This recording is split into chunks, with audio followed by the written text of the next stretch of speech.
afternoon. And today, as you can see, we're down at the coast. We're here to try and find Whitley Bay's old party zone, which has disappeared. So let's go and have a look. So, if you were late teens, early 20s, back in the 80s, 90s and even the early 2000s, there's a good chance you probably come down to the party zone at Whitley Bay. It's just down the likes of the South Parade, North Parade, and along to the what used to be a Spanish City. The Spanish City has been done up. It's just in the background there. It's had nice paintwork and there's lots of restaurants and that in there now. But anyway, we're going to try and remember Whitley Bay's own party zone. So picture it. Saturday night. The air electric. And this place would have been absolutely heaving with people here on the very spot where the party zone was. And as you can see, it's nice and peaceful now. We'll get into that later. Thousands of people would have been right here on this spot, because this was where the legendary 42nd Street was, and now it's just a hole. And this was the epicentre of Whitley Bay's iconic Nightlife.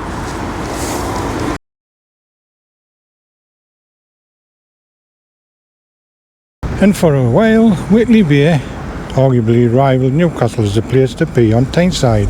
It was loud, it was wild, and for a whole generation it felt like it would last forever, but it didn't. Today the music's gone, the doors are shut.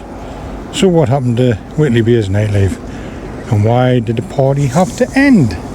Over the road we've got a Turkish restaurant, which was back in the 80s, 90s was Rio's, and it was opened by John Taylor, the guitarist from Duran Duran.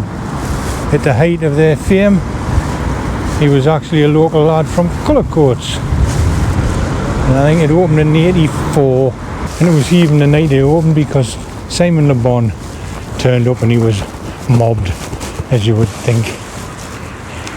Over the road you've got a Bayview House. It used to be the Rex Hotel, and downstairs we used to have the Deep, which was a nightclub I can remember going to back in the day. Sticky floors, absolutely heaving, and an absolute battle to get to the bar. And roughly around about here you had Pier 39 and Breeze, one of the first ones to go bankrupt. So it was owned by a Redcom businessman, I think, and they closed the shop, and it was the start of the downward turn of Whitley Bay. The appeal was simple: a concentrated blast of energy and escapism. A small area created a festival atmosphere every single weekend, and for generations of young people in the northeast it was just a night out. It was a rite of passage. But even at its peak, the foundations of a world were starting to crack. The decline wasn't a sudden crash, it was more like a slow leak caused by a perfect storm of factors. First, maybe most importantly, a nearby competitor was on the rise, Newcastle city centre. As a major investment flowed into the city, the nightclubs began to get bigger, slicker. Large leisure operators started focusing their efforts there. And as I've said, I walk past the Royal Hotel, which is getting refurbed.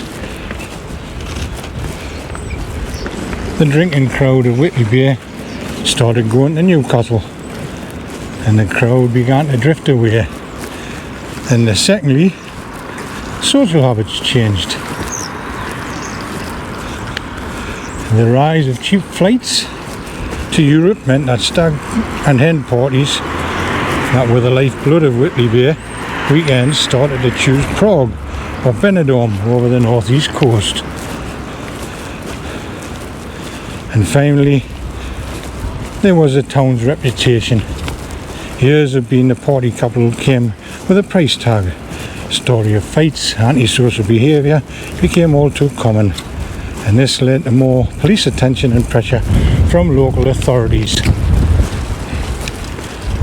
The very thing that made Whitley Bay famous, its wild and chaotic energy, had become liability. It seems the authorities wanted to change, and change would be decisive. Other famous venues suffered the same fate as 42nd Street. The likes of the Avalon on South Parade. It was a popular bikers bar or biker theme bar, and that closed in 2015. And it was redeveloped into residential property. And beyond the empty buildings, there's a story of people who had to live through it. We're recalling the likes of the fighting and the vomiting and that in the gardens, especially on a bank holiday weekend.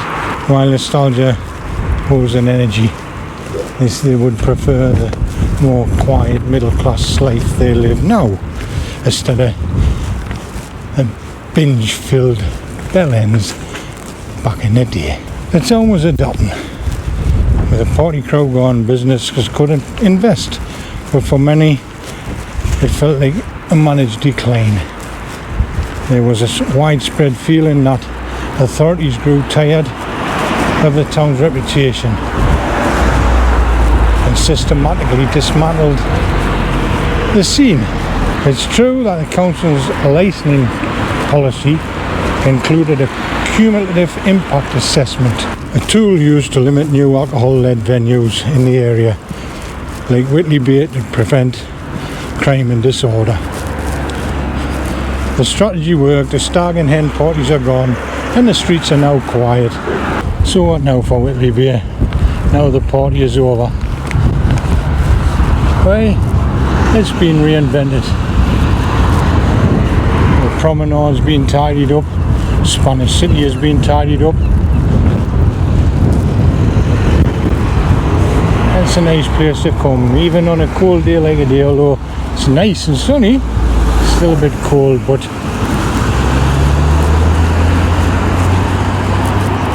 is it for the better? Why, the residents around here seem to think so. So for all yous that remember the sticky floors of the wrecks or the ringing ears coming out after you've been in 42nd Street or even Easy Street, which is anything easy, trying to get to the bar to get a pint. Whitley Bay has reinvented itself. Wouldn't you say reinvented itself? It's certainly now looking towards the future. So was Whitley Bay reinvented or revived? Is this the way forward? Certainly nice and peaceful down here the day. And if you put in the comments if you were here and the stories that you have of Whitley Bay party zone. Also tell us where you started. Was it, we used to start at either the fire station or the Hairy Lemon or even the Avenue, and then make our way down. How do you had a few pints in you down into South Parade and North Parade. So if you like this video, don't forget, hit that subscribe button, give this video the thumbs up, and hit that notification bell for more videos.